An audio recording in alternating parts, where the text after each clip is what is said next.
Bueno, bueno, disculpen, pero seguí con Zoom porque tuve problemas, no sé, no me grabó una clase anterior el Meet de Google, así que preferí seguir con el Zoom.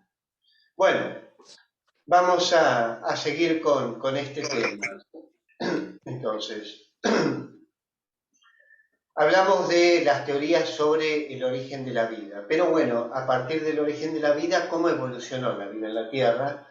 Y esto también ha dado desde los primeros tiempos, de esto que les contaba, sobre todo de los viajes, de los primeros naturalistas, de los primeros científicos, de alguna manera, dio, dio origen, digamos, a distintas teorías, ¿no? Eh, Aparece un personaje, Cuvier, ¿eh? Que presenta una teoría en el siglo XIX, en 1800 y pico, sobre lo que él piensa que puede haber sido la evolución, digamos, de la vida en la Tierra. Cuvier es considerado como el padre de la paleontología. Ustedes saben que la paleontología es la disciplina que estudia básicamente los huesos, se basa en el estudio de los relictos de vida que quedan en forma ósea, básicamente, o en improntas, pueden ser también huellas, ¿no es cierto?, de animales, ¿no? Pero eso básicamente la paleontología, ¿no?, el estudio de la vida en función de los restos que han quedado, que básicamente lo que queda, por supuesto, son restos óseos que finalmente terminan siendo carbonatos de calcio, terminan siendo como una roca, como una piedra que puede durar mucho tiempo sobre la Tierra. Tanto que uno dice, ¿cómo este hueso puede tener realmente, puede tener tantos años, puede tener cientos de miles, 1 millón de años? Pero bueno, sí, como una roca, digamos, en definitiva. Por supuesto, todo lo orgánico es susceptible a ser degradado, como hemos visto, básicamente y finalmente en cualquier ecosistema por los degradadores finales que lo devuelven como materia inorgánica al medio. Entonces, lo que tenemos como relictos de lo que puede haber sido la vida hace millones de años son los huesos. Finalmente son como rocas, ¿no? Porque es mineral, un hueso es mineral. Bueno, eh,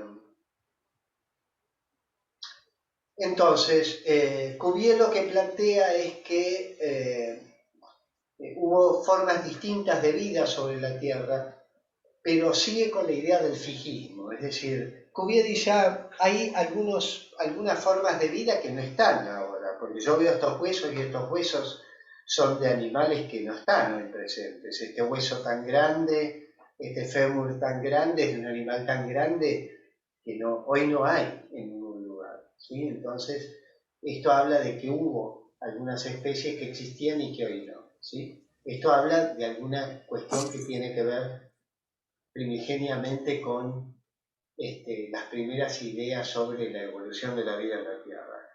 Pero Cuvier, si bien tuvo esta idea interesante de que había algunas formas de vida que si existieron tienen que haber desaparecido porque hoy no existen, él de alguna forma, de todas formas, ajustaba al fijismo. Él decía, bueno, todo se creó en determinado momento, algunas cosas llegaron hasta nuestros días y otras no.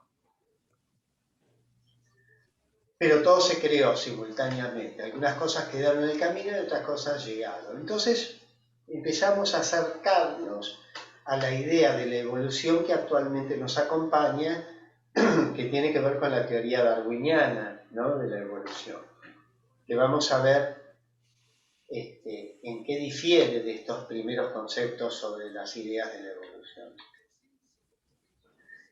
Entonces, de acuerdo con Cuvier, ¿qué pasaba? Pasaba que había grandes animales como los dinosaurios que habían existido, pero que hoy no. Pero todo había sido creado simultáneamente y algunas cosas habían quedado en el camino. Y aparece otro personaje, que es Lamarck, que sienta unas bases interesantes sobre la teoría de la evolución de la vida en la Tierra y se va acercando a la teoría darwiniana. Lamarck empieza a hablar de un concepto nuevo, interesante en términos evolutivos, que no había postulado Cuvier, que es el transformismo. El que dice, bueno, había algunas formas de vida que pueden haberse ido transformando de alguna forma en otras. Y Lamarck incluso arriesga la idea del ambiente condicionando a las formas de vida, a los organismos vivos, ¿sí? Es decir, que Lamarck postula algo ya muy, digamos, como base parecido a las teorías aceptadas actualmente de la evolución. Lamarck dice que el ambiente condiciona a los organismos vivos y los organismos vivos responden al ambiente modificándose, el transformismo, se van transformando. Lamarck estuvo muy acertado en muchas cosas, pero digamos que desacertó en un punto particular de su teoría que tiene que ver con lo que se llaman los caracteres adquiridos. ¿Y qué son los caracteres adquiridos? Bueno, Lamarck decía, bueno, imaginemos por qué las jirafas tienen el cuello tan largo, por qué este animal tiene el cuello tan largo, cuál es el sentido de eso y cuál puede haber sido el origen. Entonces Lamarck imagina un momento de jirafas, todas con el cuello mucho más cortito que las actuales, ¿sí? Imagina un ambiente donde había tanta competencia por lo verde que había abajo para herbivoría, es decir, para ser comido por los herbívoros, y que lo que quedaba como reservorio, que no podía ser comido por los herbívoros, eran las hojas altas de los árboles. Entonces, aquel organismo que pudiera llegar a esas hojas iba a asegurarse su trascendencia, iba a asegurarse su reproducción y su trascendencia. Entonces, piensa que de un grupo original de jirafas con cuello corto, el hecho de estirar el cuello para llegar a comer las hojas más altas hacía que esas jirafas que estiraban el cuello pudieran comer, pudieran llegar a edad reproductiva, pudieran tener hijos y les transmitían ese cuello largo que habían logrado por estirarlo durante su vida a su descendencia. Pero eso no es así. ¿Por qué no es así? Si bien la idea general está bien, que es que el ambiente condicionaba a las jirafas. Porque no es que las jirafas al estirar su cuello se les ponía durante su vida el cuello más largo, entonces los hijitos,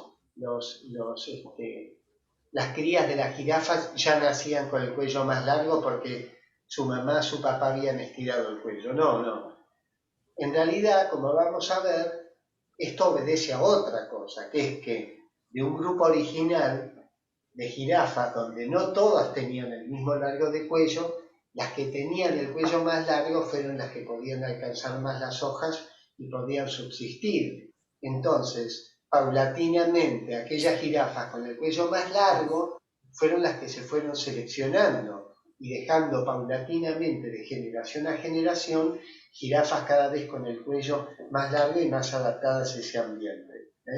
¿Se entiende la diferencia entre carácter adquirido y lo que propone, vamos a ver ahora, la teoría darwiniana? Si yo me hago un tatuaje, mi hijo no nace con el tatuaje porque yo me hice un tatuaje, ¿sí? Y si yo voy a un gimnasio y hago mucho músculo, mi hijo no va a tener músculos porque yo fui al gimnasio, ¿sí? Es decir, no hay caracteres adquiridos de esa manera. Es decir, la presión del ambiente selecciona las características que tienen los diferentes individuos en ese momento. No es que por estirar el cuello en mi vida para comer las hojas más altas, mi descendencia va a tener el cuello más largo. O Sí, sea que la modificación es externa al individuo. claro, en realidad fíjate que la presión es del ambiente sobre la variabilidad, sobre la cual ya hablamos, la variabilidad genética que existe en los individuos. Nosotros, los humanos, las personas, nosotros, somos todos la misma especie, somos todos iguales en ese sentido. Sin embargo, tenemos diferencias, por supuesto, fenotípicas.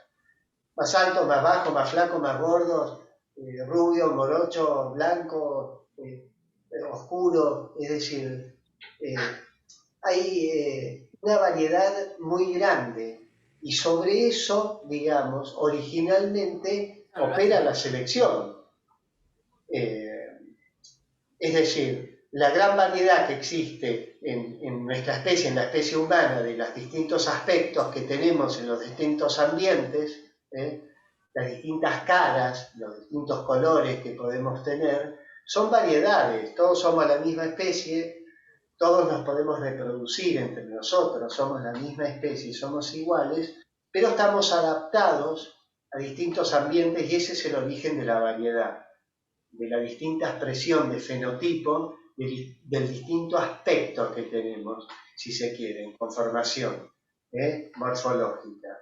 Entonces, de esa forma es que opera el ambiente sobre los individuos. Es decir, no es que, bueno, el que estira más el cuello, no. Somos distintos y algunos estamos más adaptados a una cosa que a otra. Es lo que vimos cuando vimos en especies en general, los generalistas o los especialistas. Los generalistas están más adaptados a un espectro más amplio de ambiente y a cambios más grandes en el ambiente, tienen mayores posibilidades de adaptación que los muy especializados, que dependen de una constitución de su ambiente y de su entorno muy particular que si cambia, digamos, pone en riesgo la proyección de esa especie o de esa variedad de la especie. Entonces, lo que planteaba, por ejemplo, Lamarck era que la función hacia el órgano también. Y eso es cierto. Por ejemplo, tenemos aves que en principio tal vez volaban. Nosotros tenemos aquí en el sur los pingüinos y tenemos el kiwi, por ejemplo, el kiwi, que son aves que, hay aves que son corredoras, no vuelan más. El peso no se los permite ni el desarrollo de sus aves. El ñandú, el avestruz, el kiwi, el pingüino, son aves, pero están adaptadas a la vida en la Tierra, es decir, están evolucionando desde hace mucho tiempo y siguen evolucionando, y ya no vuelan a pesar de ser aves, están adaptadas a otro tipo de vida.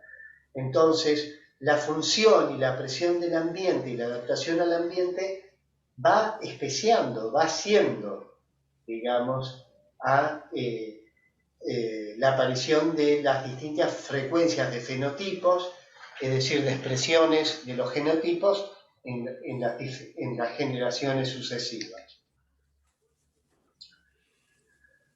Bueno, y finalmente, y basándose en muchas cuestiones previas que vienen desde Aristóteles, desde el siglo III antes de Cristo hasta nuestro tiempo, de lo que acabamos de ver, aparece Darwin con una idea, digamos, superadora y que combina, digamos, muchas de las ideas que hemos estado viendo, ¿no? Y Darwin lo que dice es básicamente lo siguiente, dice, bueno, la historia de la vida en la Tierra, que él sintetiza en su primera obra, que es El origen de las especies, la historia de la vida en la Tierra es la adaptación de las primeras formas de vida hasta nosotros, de la vida al ambiente. No importa cómo, no importa bajo qué forma, es adaptarse a la vida, es que él siga la vida, ¿sí? Es decir, en alguna forma. Eso es lo que pasa desde el principio de los tiempos, desde que apareció la vida hasta hoy. Hoy seguimos evolucionando. Nosotros vivimos como un módulo de 100 años, es decir, lo que podemos ver en relación a tiempos evolutivos es nada, es un instante, es nada. Pero podemos comprender desde la teoría que venimos evolucionando desde hace millones de años y que estamos en un punto en el que la evolución sigue. Y esto es un poco lo que plantea Darwin, ¿eh? Y la teoría de la evolución de Darwin se basa en estos conceptos básicos. Hay muchos organismos muy variados sobre la Tierra que compiten por hábitat y por recursos, que hay una presión del ambiente y que no todos los organismos sobreviven, que sobreviven los que están más adaptados, ¿sí? Y posteriormente se van a agregar a la teoría de Darwin algunos conceptos nuevos que tienen que ver con los primeros elementos que brindó la genética y luego el avance de la ciencia de la biología molecular, ¿sí? Los primeros elementos sobre la genética son los que proveyó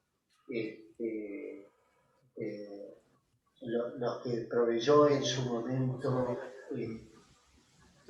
Profe, una pregunta. Sí.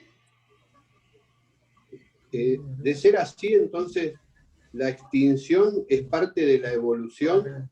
Sí, claro. ¿Se acepta como que es parte de la evolución? Sí, sí, sin duda. La extinción es un proceso que acompaña a la evolución. Y que, por supuesto, sigue en marcha. El tema es que nosotros, como especie, hemos modificado muchísimo la tasa de extinción de las especies sobre la Tierra. De una forma realmente que es alarmante, es decir, se ha modificado de una forma realmente alarmante. Es decir, en los últimos años, la cantidad de especies que se han extinguido, incluso muchas especies que han extinguido sin ni siquiera que las hayamos conocido o clasificado, ese es un proceso que está en marcha y que va en paralelo con el proceso evolutivo. También la introducción de especies exóticas y todas esas cosas, ¿no? Claro, claro. Todo eso tiene que ver con el proceso evolutivo que es acompañado con el proceso de extinción de especies. Algunas especies se han extinto hace muy poquito. Es decir, hay algunos animales que incluso han sido fotografiados por última vez hace 100 años, en lugares insulares, sobre todo como en Madagascar o en Australia. Algunas especies que se consideran extintas porque ya no hay registros ni hay indicios indirectos como huellas y demás, pero hay muchas especies extintas en los últimos años. Los últimos años quiere decir en los últimos 100, 150 años hay especies que se han extinguido. Y la tasa de extinción es enorme hoy. Y hay muchísimas especies que están en distintos riesgos, ¿sí? Como en un semáforo amarillo, verde y rojo, digamos, en cuanto a su prevalencia en la Tierra y a su peligro de extinción, sobre todo por pérdida de ambiente, en términos generales. Claro, yo le preguntaba porque hace poco me consultaron por mi trabajo para ir a la Patagonia a investigar el tema de la ranita de Balcheta. Sí. No sé si... Sí. Y bueno, y una de las cosas que estaban pasando es que los chacareros están modificando la meseta, la están preparando para, digamos, la agricultura y la ganadería, y con eso están destruyendo el ambiente natural que era para un animalito muy complicado, ¿no? Tal cual, mirá qué interesante. Es muy interesante. ¿Y quién te consulta? Sí, ¿Quién está preocupado? ¿Quién te consulta vos por el tema? y a mí me hablaron de La Plata, Ajá. de la Universidad de La Plata, y estamos esperando que salga una partida de dinero para poder ir para allá a hacer unas mejoras, porque en realidad lo que queremos hacer es darle agua a los chacareros para que ellos no rompan las lagunas y los arroyos que quieren usar para Seguro, darle de seguro. beber a las ovejas. Sí, sí, sí, sí, sí, sí. Mirá qué interesante. Un tema concreto que traes, pero imagínate, esa es una especie, la ranita, Sí, pero imagínate todos los insectos que ni se conocen, sobre los cuales no hay lupa puesta. Es así como decir, la modificación del ambiente va realmente trayendo cambios muy importantes. Ella sabía que estaba transitando y se aplicó y adelantó la vacuna. ¿Cómo? Ah, bueno. Bueno, entonces, siguiendo con la teoría de Darwin, Darwin esbozó su teoría un poco complementado por otro naturalista, Wallace, que estaba publicando, incluso un poco antes que él, algunas ideas también sobre la evolución. Wallace es el responsable de una teoría muy interesante, que es absolutamente concreta y comprobable, que es la teoría de la biogeografía de islas, que él decía que lo que se había quedado en una isla, es decir, separado del continente, digamos, o de otros continentes, evolucionaban en una forma aislada, y eso explica por qué en Madagascar, en Australia, hay especies que son endémicas, es decir, que están ahí, no están en ningún otro lugar del mundo, ¿no?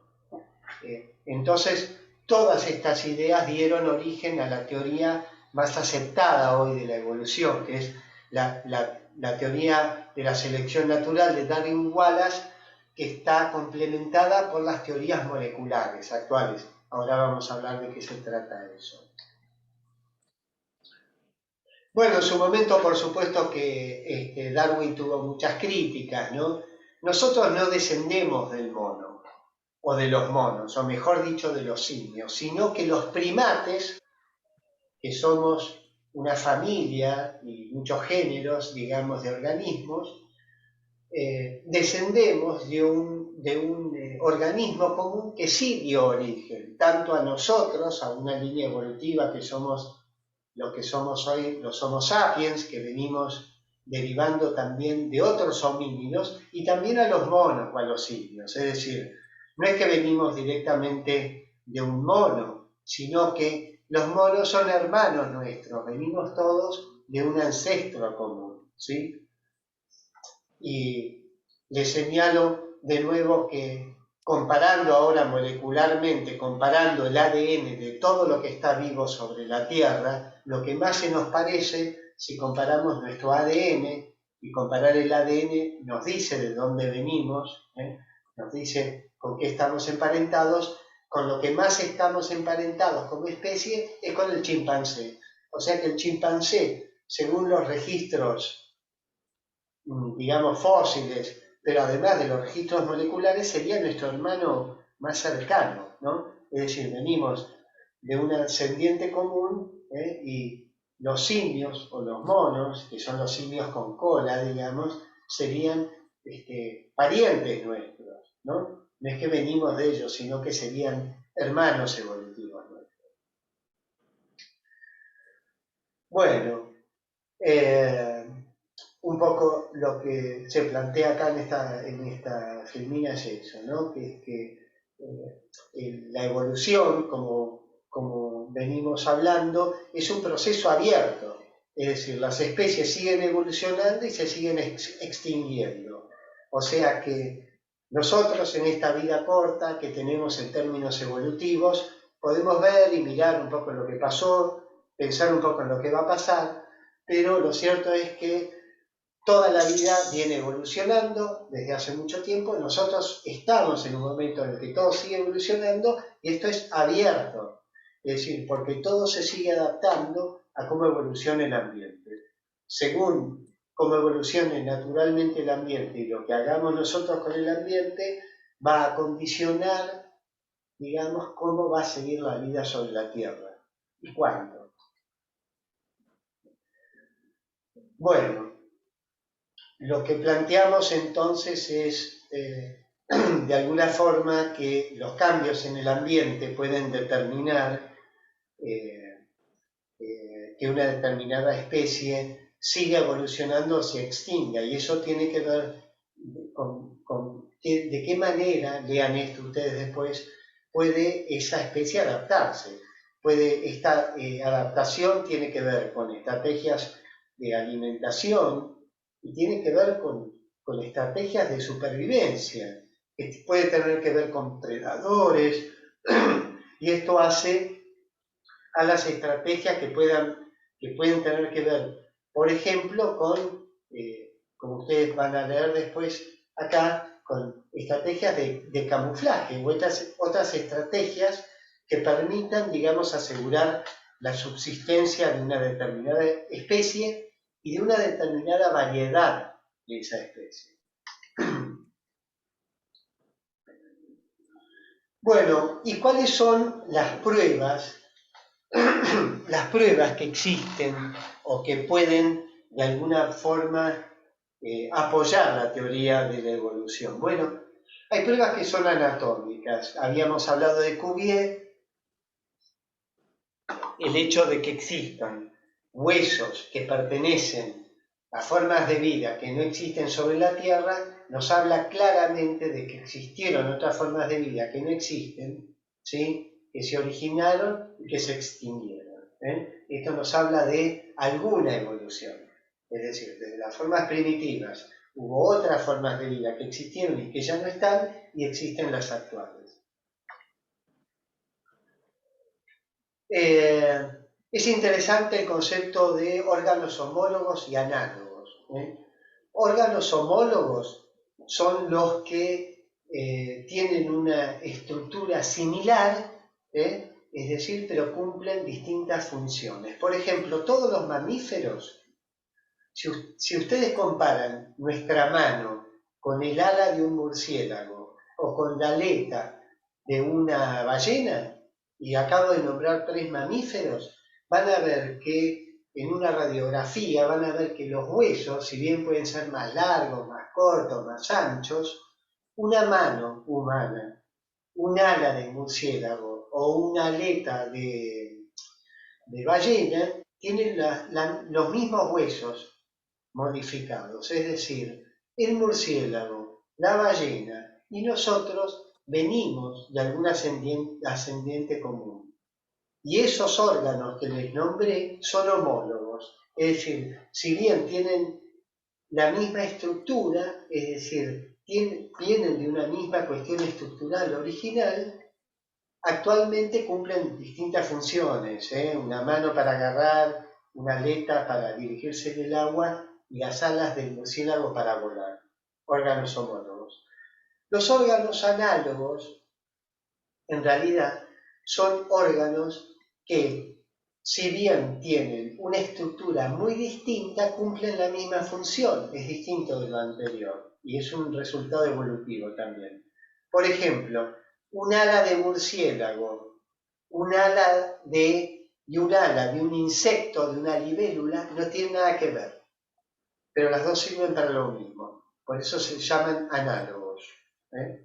Es decir, el ala de un murciélago, de un ave, tiene huesos. En cambio, el ala de una libélula no tiene huesos, está formada por una estructura proteica, pero los dos son análogos. Finalmente, evolutivamente, desde distintas formas estructurales, lograron cumplir la misma función, que es que la libélula vuele o que el mamífero volador vuele. Profesor. Sí. ¿Y eso vale solamente para miembros o para órganos también? Para órganos también, para órganos también. Para órganos también. Existen en distintas especies. Pensaba, sí. Cuando usted dijo eso, yo pensaba en las branquias de los peces y los pulmones de los mamíferos. Exactamente, sin ir más lejos. Sí. Y fíjate que tienen la misma función adaptados, ¿no es cierto? Son membranas, en un caso los pulmones que separan el aire, digamos, del medio interno y de esta estructura pulmonar con los alveolos y demás de un mamífero, y en el caso de los peces, las branquias, es algo similar, pero que separa al órgano de otro medio, que es el agua, ¿sí? Que está adaptado para, digamos, intercambiar oxígeno de esa manera. Está bien lo que plantearon. Existen otras pruebas que son, bueno, habíamos hablado, las paleontológicas, es decir, hay huesos que solo se entienden en función de que hayan existido otras formas de vida que hoy no existen. Y si comparo los huesos, por ejemplo, de distintas especies, por ejemplo, del caballo, existen restos paleontológicos de las primeras formas del caballo. Y así sabemos que los primeros caballos que existían eran del tamaño de un perro. Si bien tenían la forma ya de un caballito, tenían el tamaño y la forma como de un perro, fueron evolucionando en millones de años. Y así hay colecciones de huesos, digamos, que pueden unir a los caballos actuales con los protocaballos, digamos, como les digo, que eran una especie muy distinta que fue evolucionando, ¿no? Entonces, los restos paleontológicos dicen, bueno, acá está claro, esto era un caballito y esto es un caballo actual, son la misma especie evolucionada en el tiempo, ¿no? Y las pruebas embriológicas son muy interesantes. Ustedes saben que si nosotros vemos en los primeros estadios de vida el embrión, digamos, si hiciéramos una ecografía y vemos desde que se empieza a formar el embrión de un feto, de lo que va a ser un feto, y luego el bebé, en el caso de nuestra especie, o las crías, digamos, de una determinada especie, bueno, si tomamos a los mamíferos, cualquier mamífero quiere decir una vaca, el hombre, cualquier mamífero, y tomamos la primera forma embriológica desde que se empieza a formar el cigoto, empieza a evolucionar el embrión hasta formar el feto, y comparamos los primeros estadios desde que se forma la primera formita, la gástula, la blástula, bueno, y se va formando el feto, es casi imposible distinguir, si yo les muestro las primeras formas embriológicas en un embarazo, digamos, de cualquier mamífero, son todos iguales. Es decir, son todos iguales, empiezan a diferenciarse muy al final. Es decir, embriológicamente podríamos ser, digamos, en principio, cuando se va formando, digamos, el feto, podría ser de un chanchito, de un humano, de una vaca, es decir, embriológicamente venimos todos de lo mismo y en las primeras instancias del desarrollo, todas esas formas precursoras del feto son idénticas casi, no son distinguibles. Esta es una forma indirecta también de ver que, al menos en este caso, como les digo, todos los mamíferos, en principio somos todos iguales y hemos evolucionado adoptando distintas formas desde un primer concepto de vida, desde una primera forma de vida. Y bueno, y luego están las formas biogeográficas, ¿no? Que es, digamos, es la ciencia, es el estudio de la distribución de las especies en la Tierra, ¿no? Y así, la teoría de la evolución de las especies se apoya también en teorías que tienen que ver con la geología, que tienen que ver cómo estaba formado el ambiente primigeniamente y cómo evolucionó el ambiente. Porque cómo evolucionó el ambiente en términos macro condicionó cómo evolucionaron las especies que estaban en este ambiente. Y así, la teoría de de la deriva continental nos habla de que en un principio había un gran mar y había una tierra única, consolidada, que luego se fue separando y derivando y dio origen a los distintos continentes. Pero imagínense que antes de que deriven los continentes, podían haber formas de vida que al derivar los continentes fueron separadas, digamos, de su origen, de su origen evolutivo. Y al ser separados, empieza esta teoría de islas, que es que aquello que quedó durante cientos de miles o millones de años separados en distintas islas, estas islas pueden ser continentes finalmente, ¿sí? O algunas macroislas como son algunos continentes, ¿eh? Y pueden haber evolucionado al haberse separado durante mucho tiempo en distintos continentes. Y estas tres especies que vemos acá, que ahora son tres especies distintas, porque el emú, el ñandú o el avestruz no pueden ya cruzarse entre sí, son especies distintas, no pueden tener crías entre sí.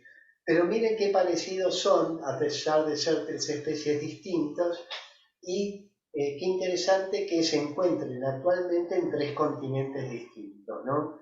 Esto nos habla de que hubo un origen común para estas tres especies que durante millones de años evolucionaron en forma separada, por medio de esta teoría que decimos en términos generales la teoría de islas, y dieron origen a estas especies distintas finalmente, ¿sí?